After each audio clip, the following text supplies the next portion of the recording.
Good evening, class. So, our topic for today is about integral calculus. So, I am still your teacher, Jefford Torres. Okay, so let's start. So, first topic is all about definite integrals. So, what do you mean by definite integrals? Is it has a given specified limits or range. So, from the name itself na definite, so pasabutan na is given niya ang limit sa imong integral. Okay?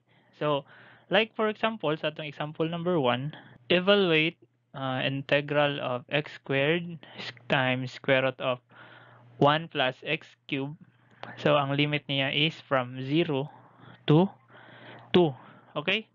So, atong buhaton na niya, since given naman yung limit, kana siya, given yung limit, kana si 0 and 2. So, automatic, atong buhaton ani niya is i-type sa calculator. Okay? So, ang inyong i-type ani sa inyong calculator karon is i-press to ninyong kaning integral niya, kaning natapad sa calc, kaning nag-ana siya. Ayan. Ayan, kana inyong i-press. Then, pagkahuman, i-type ninyo ni si x squared times square root of 1 plus x cubed. Okay? So, pagkahuman na, ibutang ninyo, i-left ninyo ang inyong hanggang ng arrow niya. I-type ninyo 0, niya left yapon, and 2. Ayan. So, press equals. Ayan, press ninyo sa equals niya karon. Ang answer dapat ana is equal to, so ang answer dapat ana niya karon is equal to 5.78. Okay? Okay. So let's have another example for definite integral. So karon given niya is evaluate integral of cosine squared x times sine x from the limit of 0 to pi over 2. So since nag-ingon na siya diri, di ba nga, ang iyang igamit kay trigonometric function si cosine and si sine x. So atong buhaton karon, atong i-set atong calculator, i-press na to ang shift tapos mode. Okay? Shift mode, then press ninyo ang number 4. So, which is equal to radian na siya, no? Naka-radian inyong calculator karon. So, mo na inyong timanan ha. Di ba ato na English ka sa atong trigo before na if ever mag trigonometric na gani siya, especially diri sa integral sa integral na to, nga basta mag-integral ka, integrate ka og kanang mga trigonometric functions. So kailangan jud naka-radian imong calculator. Okay? So same gain na i-type na din nimo ang integral kanang na nga sign dira. Yan. Then type kag cosine x. Yan na siyang forma sa calculator dapat ninyo. Sin x. Yan. Tapos type kag 0, type kag pi over 2. Answer niya dapat karon is equal to 1/3. Okay? So 1/3 yun dapat di ay ang iyang answer ana. Okay. So enough for definite integral. So let's proceed to indefinite integrals. So by the name itself na indefinite, so pasabot opposite siya sa definite. So since the definite integral is given niya ang iyang limits, gibalsan pud siya karon sa indefinite integral. So which is nakita ninyo sa tong example na wala siya limits. So karon kaning mga yani nga klase sa mga pag-integrate is dapat kabalo ta unsaon pag-integrate ani based sa kato kong gihatag sa inyo nga copy. Okay? Katong copy gaina nga ay katong last na to discussion na katong dapat ninyo memorizon. Okay? So, assuming na-memorize na ninyo tanan, okay? So, atong i-try ni si integral of x sin x dx. Yan. Pero, karon di na nako itudlo sa inyo ha karon ang unsaon ni siya pag-integrate og mano-mano. Okay? So, since ato ang board exam, kay limited naman na tong time, So mangita jud tag pamaagi no nga mapadali ato ang pag-solve. So tong buhaton karon kaniya timanin ninyo nga naka sin x yapon siya. So atong calculator is naka radian mode. Okay? So assuming magbutang tag limit na to nga 1 to 2. Yan, kanara kong gibuhat ha. So ato nang integral karon of 1 to 2 x sin x dx. Yan. Yan na siyang forma karon. So kung ato nang idiretso sa tong calculator, ang answer dapat na niya is 1.44. Okay? So based sa choices niya, nasa choices nga nasa letter A, let's say nasa letter A. Negative x cos x plus sin x plus c. Yan. So letter B niya is x sin x plus cos x plus c. Ayan. Letter C niya is na siya negative x sin x minus cos x plus c. Then letter D niya, given niya is cos x minus 2 cos x plus c. Yan. So atong buhaton karon is i-type nato ning letter A sa atong unahon. Type nato sa calculator nato. So let's say atong i-type na ha kanang negative x cos x plus sin x plus c. Okay? Yan. So if ever na-type na ninyo sa inyong calculator, i-press ninyo si calc. Okay? Calc. So at A karon, okay? So pag press na to calc niya, tama di ay. Dapat wala na ning si plus siya din na nyo apilog type katurang si x cos x plus sin x. Okay? Kana lang inyong i-type.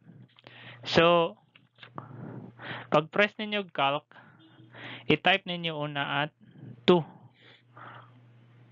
At 2. Pila yung answer? Di ba ang answer niya is 1.7415911.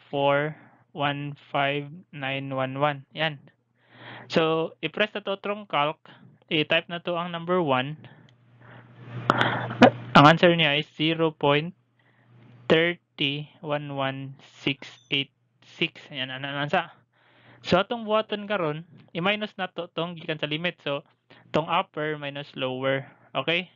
So, ang answer niya karon is equal to 1.7415911 minus 0.3011686. Okay, ang answer niya is 1.44. Okay? So makita ninyo nga ang answer nato niya diri karon is same lang ani. Kita ninyo? So if the same lang siya, so pasabot karon nga sa letter A na ang answer. Yan. So ang inyong timan-an perminti ani is naka-radian mode yun inyong calculator ha. Di yun na inyong kalimtan. Okay?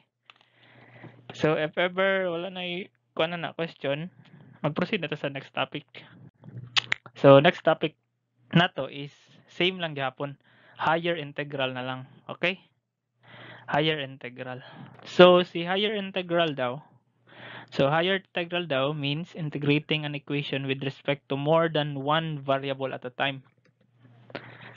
So makita ninyo, duha na siya ka integral, di ba? Kana duha na ka integral sign. So si higher integral daw pasabutan na niya is na siya ay gi-integrate 2 or more. So pwede siya gi-integrate na ikaduha, ikatulo, or so on and so forth.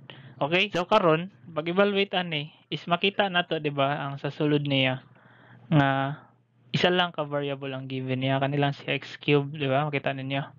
So if ever isa lang ang iyang given nga variable, pwede na to siya ma-separate diretso. So ato ibutang sa pika side na to 0 to 1 x cube dx. Yan sa pika sa to i-times na to siya. Integral of 0 to 4 1 dy lang siya. Okay? Kuha ninyo. So kung ang yana niya karon Ato na lang siyang isolve sa calculator. So same sa itong gibuhat gay na. Type lang gyapon nato ang equation. So by the way, day class nga ang ihanang naong ani karon sa atong calculator is since wala man tay dy, ang iharang na nga na karon is nakaya nilang siya times yan na lang siya, puros ra siya dx na tanan ha. So ay magkabala ka kung yan na siya, basta matalong lang din niyo og type sa calculator. Okay? So ang answer dapat niya karon is 17/4.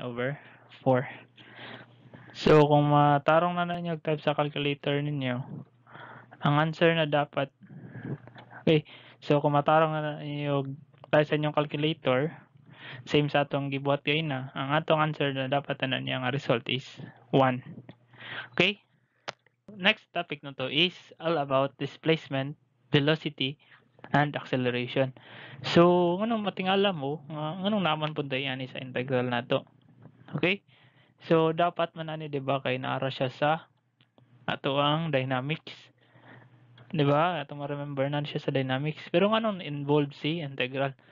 So, since nag-state si velocity, di ba, na sa introduction sa ato ang dynamics, nga si velocity daw kay defined as change in displacement s in respect to time t.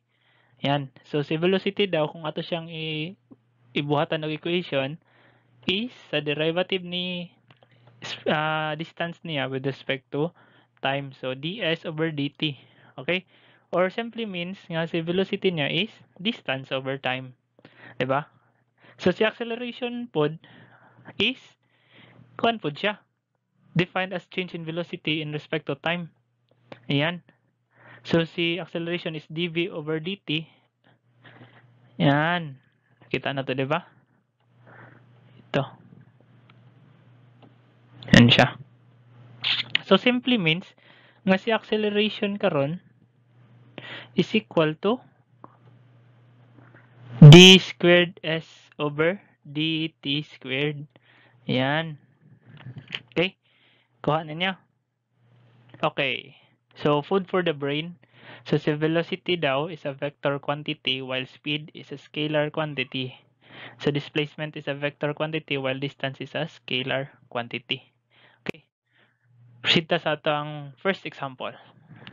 So, the velocity function of a moving particle on a coordinate line is v of the function of t is equal to t cubed minus t squared plus 11t minus 6.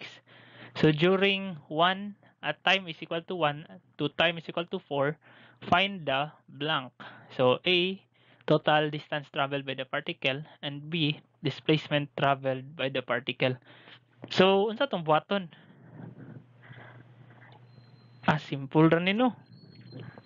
Since given naman si velocity daan, ayan. So, yung gipangita karon is distance and displacement. Okay, si distance nato, di ba, is equal to integral lang sa v. Yan, di ba? Okay. So, suppose we have a line here. Yan siya, natay line dire. Yan. Muna tong origin. Origin na siya. Okay? So, sa first, ano siya dire, during 1 to 4, atong i-separate siya. Ito separate ang yahang per second. Okay? So, natay s dire, s1 is equal to pila man. So, integral of t cubed minus t squared plus 11t minus 6. Yan, from 1 to 2 lang sa ta. Okay? So, ang answer ni S1 karon is equal to, so sa first, na-travel niya is 0.4. Muna yung first nga na-travel, 0.4 lang. Okay? So, gikan daw sa origin, na-travel siya pa doon dire og siya nag-stop 0.4. Yan, okay? So, sa time 2 na punta, so ang distance travel sa time 2 niya is from 2 to 3 na punta. Yan. So, t cubed minus 6t squared plus 11t minus 6 dt. Yan na dapat na dt. Okay? So ang S2 na po niya na travel karon is log negative 1/4 or is equal to negative 0.25. Ayan. So from diri daw, nibalik na po siya. Ayan. So 0.25 lang din na travel, no? 25.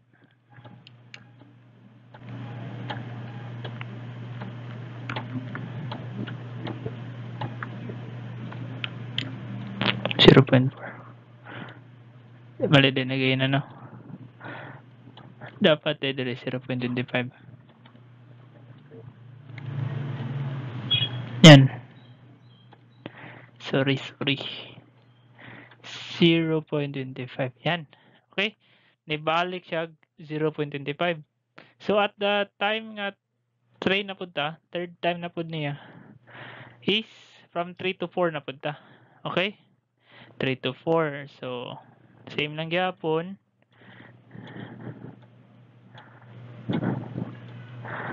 dt. Yan. So S3 niya karon is equal to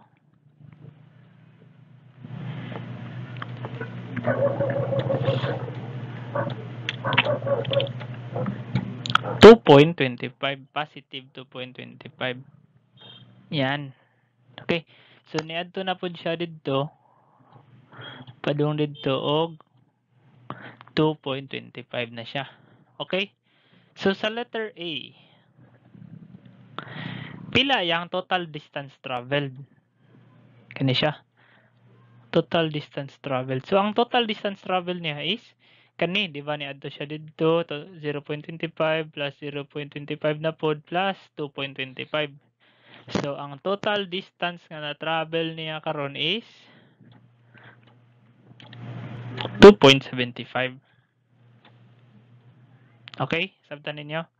So regardless sa sign niya dara, kung ni balik man siya or ni abante siya, basta gikwenta niya is ang total distance nga travel niya. Okay. So sa letter B, displacement traveled by the particle. So gikan sa pag-start niya hantod sa pag-stop, kung unsa siya kalayo gikan sa yang origin, mora po to yang distance karon. So gikan siya sa origin, di ba, nilakaw siya 0.25 pero nibalik ra man gyapon siya sa 0.25. So ang displacement ani niya diri dapita is 0.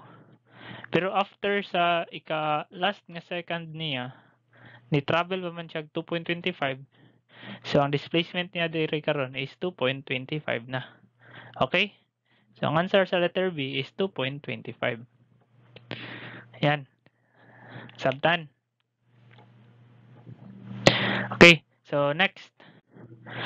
A body is moving in a straight line, has an acceleration equal to 60 squared, where time t is measured in seconds and distance s is measured in feet. If the body starts from rest, how far will it move during the first 2 seconds? Okay. So ana siya ay given nga acceleration, di ba? Acceleration niya is 60 squared. Ayan. So ang t daw measured in seconds and s is measured in feet. So if the body starts from rest, so how far will it move during the first 2 seconds? So ang time niya is 2 seconds. Okay? So ang time niya is 2 seconds. So ang atong gipangita karon is s, di ba? Wala ang s. So sa atong button para ma-achieve na to si s, di ba? Ana siya dito nga cv is equal to integral ni a. Okay? So cv na to karon is equal to integral of 60 squared dt. Yan, cv na to karon is equal to pila man ni siya? Di ba naatay formula nga u raised to n is equal to u raised to n plus 1 over n plus 1. Okay, so karon siya dire 6 ato lang i-remain. So t 2 plus 1 is 3 over 3 dt. Mali na siya. Wala na ng dt dapat. Wala na integral. Ayan. Ang nanasayan tumoy karon is plus c na. So v is equal to 6 divided 3 is 2. So 2t cube plus c. Okay. So ana siya karon, di ba na naman tay s diri nga atong ipangita. So di ba natay formula pod nga diri ta. Natay formula nga s is equal to integral ni v dt. Yan. So karon ato na pud nang integrate si kanay 2t cube. Pero natay time niya karon nga given. So from 0 seconds to 2 seconds. So 2t cube dt. Yan. So nganong wala ko giapil na si c. Yan. So let's assume nga si c niya karon is 0 na lang na siya, okay? So una na siya karon, s na to is equal to 8 feet. Okay?